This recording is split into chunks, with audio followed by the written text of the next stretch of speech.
আসসালামু আলাইকুম প্রিয় শিক্ষার্থী, আশা করি তোমরা ভালো আছো। আজ তোমাদের সামনে অষ্টম শ্রেণীর সেট অধ্যায়ের তৃতীয় পর্ব নিয়ে হাজির হয়েছি।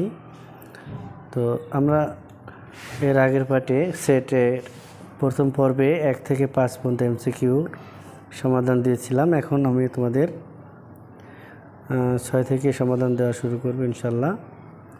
তো যারা আমার চ্যানেলটি সাবস্ক্রাইব করোনি, আশা করি সাবস্ক্রাইব করে রাখবে, আর যারা সাবস্ক্রাইব করেছো তাদেরকে অসংখ্য অসংখ্য ধন্যবাদ। তো পেছাল না পেরে চলে যাই 6 নম্বরে।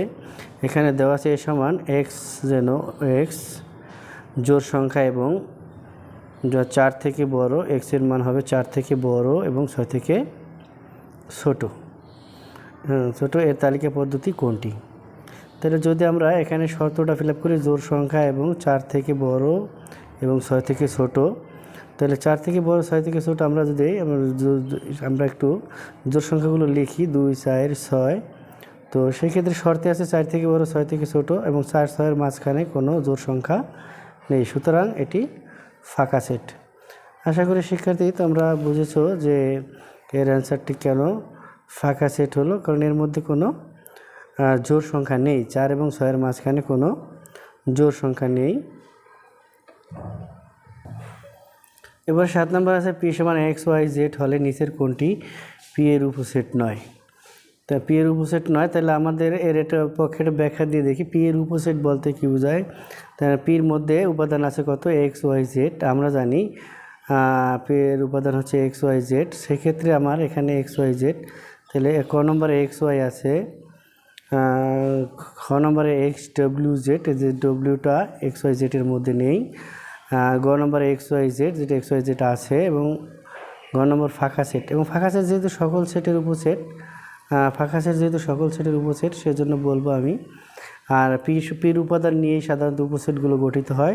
সেই সুবাদে আমাদের এখানে ডব্লিউ আসলে এখানে ডব্লিউ পি এর উপসেট নয়, ডব্লিউ পি এর উপসেট নয়। তাহলে আমি বলতে পারি যে আসলে ডব্লিউ যেহেতু পি এর উপসেট নয়, সেই সুবাদে তাহলে ডব্লিউটা খ নম্বরে আছে, তাহলে অ্যান্সার হবে এইটি, খ নম্বর, যেহেতু ডব্লিউ উপসেট নয়। এবার আমরা চলে যাব 8 নম্বরে। 8-এর হচ্ছে কি 10-এর গুণনীয়ক সমূহের সেট কোনটি? তাহলে 10-এর গুণনীয়ক সেট জানতে হলে আমাদের 10-এর গুণনীয়কগুলো বের করতে হবে। তাহলে 10-এর গুণনীয়ক কি? 10-এর গুণনীয়ক বের করি। গুণনীয়ক বলতে গুণনীয়ক কীভাবে বের করে, অর্থাৎ 10-এর গুণনীয়ক বলতে 10কে কোন কোন সংখ্যা দ্বারা ভাগ করা যায় সেগুলি হচ্ছে মূলত গুণনীয়ক। তাই 10-এর মধ্যে 10কে 1 দ্বারা ভাগ করা যায়, 10কে 2 দ্বারা, 10কে 5 দ্বারা ভাগ করা যায়, 10কে 10 দ্বারা ভাগ করা যায়। তাহলে সাধারণত 10কে আমরা এই 4টি সংখ্যা দিয়েই ভাগ করতে পারি। তাহলে আমাদের এই 4টি সংখ্যা আসলে কোনটার মধ্যে আছে আমরা একটু দেখি, বা 4টি অঙ্ক কোনটার মধ্যে আছে। 1, 2, 5, 10 এটি ক নম্বরে আছে। তাহলে আমরা বলতে পারি যে 10-এর গুণনীয়ক হচ্ছে 1, 2, 5, 10। তাহলে এরপরে আমরা চলে যাব 9 নম্বরে। এখানে দেয়া আছে এ সমান সমান 2, 3, 5 হলে, তাহলে 1 নম্বরে আছে এ সমান এক্স বিলংস টু এন, যেন অর্থাৎ 1 থেকে এক্সের মান বড় হয় এবং 6 থেকে ছোটো হয়, 6 থেকে ছোটো এবং 1 থেকে বড় হয়। এবং কি বলো, শর্তে দেওয়া আছে এক্স হবে মৌলিক সংখ্যা। এখানে আমার খেয়াল করতে হবে যে 1 থেকে বড় এবং 6 থেকে ছোটো। তাহলে আমরা এখানে 1 থেকে বড়, 6 থেকে ছোটো এবং মৌলিক সংখ্যা হতে হবে। আবার 2 নম্বরে আছে সমান সমান এক্স বিলংস টু এন, যেন 2 থেকে বড় হয়, এক্সের মান 2 থেকে বড় বা সমান হয় 2-এর, আবার 7 থেকে ছোটো হয়। এবং এখানে এবার শর্ত হচ্ছে এক্স অবশ্যই মৌলিক সংখ্যা। তা আবার 3 নম্বরে দেওয়া আছে কি যে এ সমান সমান এক্স বিলংস টু এন, যেন 2-এর সমান অথবা 2 থেকে বড় হবে এক্সের মান এবং 5 থেকে ছোটো অথবা 5-এর সমান হবে। তাহলে নিচের কোনটি সঠিক? তাহলে আমার সঠিক, এক্ষেত্রে আমাদের জানতে হবে আসলে 1, 2, 3 নম্বর সমাধান করে জানতে হবে যে আসলে সঠিক কোনটি।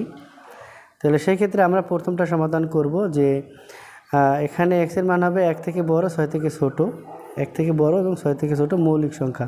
তাহলে আমরা প্রথমে দেখব যে 1 থেকে বড় এবং 6 থেকে ছোটো মৌলিক সংখ্যা, 1 থেকে বড় এবং 6 থেকে ছোটো সংখ্যাগুলো কী কী আছে। এখানে শর্ত ছিল যে 1 থেকে বড় এবং 6 থেকে ছোটো সংখ্যা, তাহলে ছোটো মৌলিক সংখ্যা। তাহলে 1 থেকে বড় এবং 6 থেকে মৌলিক সংখ্যাটা বের করি আমি। এখানে 1 থেকে বড় এবং 6 থেকে ছোটো মৌলিক সংখ্যা আছে 2, 2, 3, 4, 5। তাহলে এখানে মৌলিক সংখ্যা এখানে 4টি সংখ্যা আছে, 4টি সংখ্যার মধ্যে 2 মৌলিক সংখ্যা, 3 মৌলিক সংখ্যা, যেহেতু 4কে 2 দ্বারা ভাগ করা যায় 4 মৌলিক সংখ্যা না 5 মৌলিক সংখ্যা। তো শিক্ষার্থীরা আমি একটু বলি মাঝে যে এখানে মৌলিক সংখ্যা কাকে বলে, যে সংখ্যাকে 1 এবং ওই সংখ্যা ছাড়া অন্য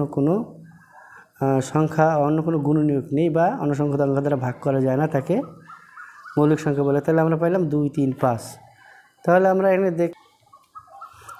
দেখতে পাচ্ছি এখানে 1 নম্বর সঠিক, কারণ 2, 3, 5 এটার মধ্যে আছে। এরপরে আছে a সমান x বিলংস টু n। তো এখানে শর্ত দেওয়া আছে যে 2 এর সমান অথবা 2 থেকে বড়, 7 এর ছোট। 2 এর সমান অথবা 2 থেকে বড় এবং 7 এর ছোট। তাহলে এখানে দেখি আমি 2 নম্বরে 2 এর সমান অথবা 2 থেকে বড়, তাই 2 আছে, এবং 7 থেকে ছোট, তাহলে 2 এর সমান অথবা 2 থেকে ছোট, এবং 2 এর সমান অথবা 2 থেকে বড় 2, 3, 4, 5, 6। যেহেতু 7 থেকে ছোট আর যাবে না, এবং শর্ত আরও হচ্ছে মৌলিক সংখ্যা। তাহলে এখানে মৌলিক সংখ্যা 2, 3, 4 মৌলিক সংখ্যা না, 6 মৌলিক সংখ্যা না 5। তাহলে আমরা দেখলাম যে 2 নম্বরও সঠিক। 2, 3, 5 2 নম্বর আছে। 3 নম্বরে আছে কি a সমান x বিলং n। যেখানে 2 এর সমান অথবা 2 থেকে বড়, 5 এর সমান অথবা 5 থেকে ছোট। তাহলে এটা দেখে 2 এর সমান অথবা 2 থেকে বড়, তাই 2 আছে, 3 আছে, এবং 5 এর সমান অথবা 5 থেকে ছোট, তার মানে 5 এর সমান যেহেতু 5 আছে, তাহলে 2, 3, 5 এখানে পাইলাম 2, 3, 5। তাহলে আমরা 1, 2, 3। তাহলে এখানে 1এও পেলাম 2, 3, 5, 2এও 2, 3, 5। আমরা 1 নম্বরও 2, 3, 5 পেলাম, 2 নম্বরও 2, 3, 5 পেলাম, এবং 3 নম্বরও 2, 3, 5 পেলাম। তাহলে 3 নম্বরটাও সঠিক।